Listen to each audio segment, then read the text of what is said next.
Jean-Philippe Marel, président de l'association Écomobile. L'association Écomobile a été créée en 2008 avec pour objectif, avant tout, lors de sa création, d'agir sur la mobilité durable. Donc c'était effectivement présenter à la population, mais aussi aux collectivités, d'autres moyens de transport autres que le véhicule individuel.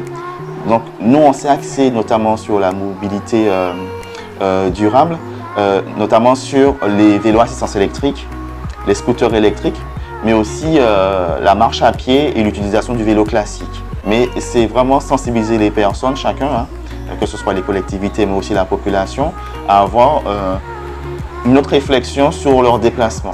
Et puis en 2012, on s'est rendu compte par rapport à cela que lorsqu'on faisait nos animations, notamment dans les quartiers, que les enfants n'avaient pas forcément de vélo.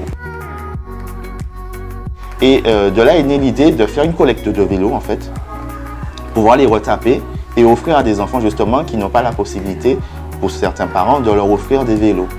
Et on a fait ça lors de la semaine européenne de la réduction des déchets. Et on a collecté en une matinée plus de 150 vélos. Donc après cela, on a remis en état des vélos. Et puis on a offert à des enfants, ça tombait en fin d'année en fait, lors de Noël, avec une association de Dillon. Et on a offert à des enfants des vélos à cette période-là. Et là, on a démarré dans l'année suivante. On a présenté un projet dans les contrats de ville sur des ateliers mobiles de réparation de vélos. Et en même temps, permettre à des enfants aussi de pouvoir acquérir des vélos gratuitement par rapport aux vélos qu'on avait collectés. Au fur et à mesure, les parents nous disaient, mais vous ne faites pas autre chose que les vélos en termes de réparation. Et puis on est parti dans une recherche pour voir ce qui se passe un petit peu dans le monde. Et puis en faisant des recherches comme ça sur Internet, on a vu effectivement le Repair Café.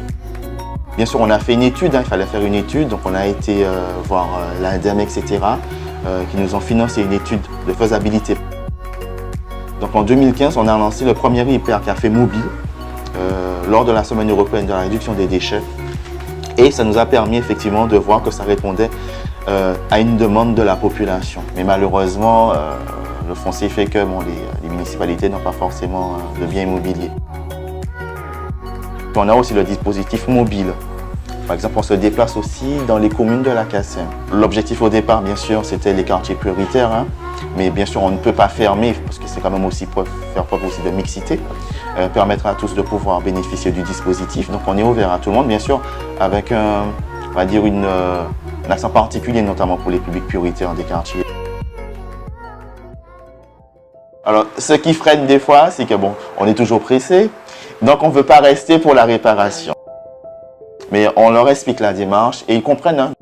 On offre le café, chocolat, TPI. Donc, c'est vraiment cela, le côté convivial, du Repair Café aussi qui plaît aux gens. Souvent, on ne veut pas être en concurrence.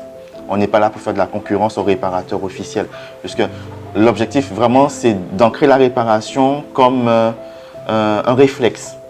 Donc, on oriente aussi les gens vers les réparateurs. Par exemple, lorsqu'on va sur les ateliers mobiles, on affiche tous les réparateurs qui existent sur le secteur. Avec l'espace fixe ici maintenant, effectivement, on est monté en puissance sur l'accueil des jeunes. On a l'ambition encore en 2017 de monter en puissance sur l'accueil de ces jeunes.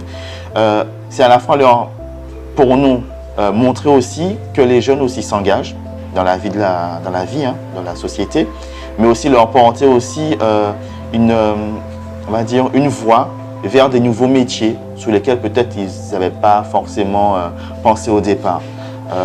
Puisque pour nous, la valorisation des déchets, c'est un véritable potentiel de création d'emplois et d'entreprises auprès de la population. Au niveau de notre atelier, qui est l'atelier Technopole, notre but c'est de mettre le plus que possible en avant la partie création de recyclage. Et donc pour cela, on crée par exemple des poufs à partir de bouteilles en plastique, de carton, de mousse. On incite aux personnes à venir pour créer aussi leurs produits, qu'on puisse faire avec eux, pour qu'ils puissent repartir avec des objets où ils sont contents de partir avec, puisque c'est du matériel qui a été... plutôt que de jeter par exemple les bouteilles en plastique, ils recyclent leurs bouteilles et font un nouveau produit avec.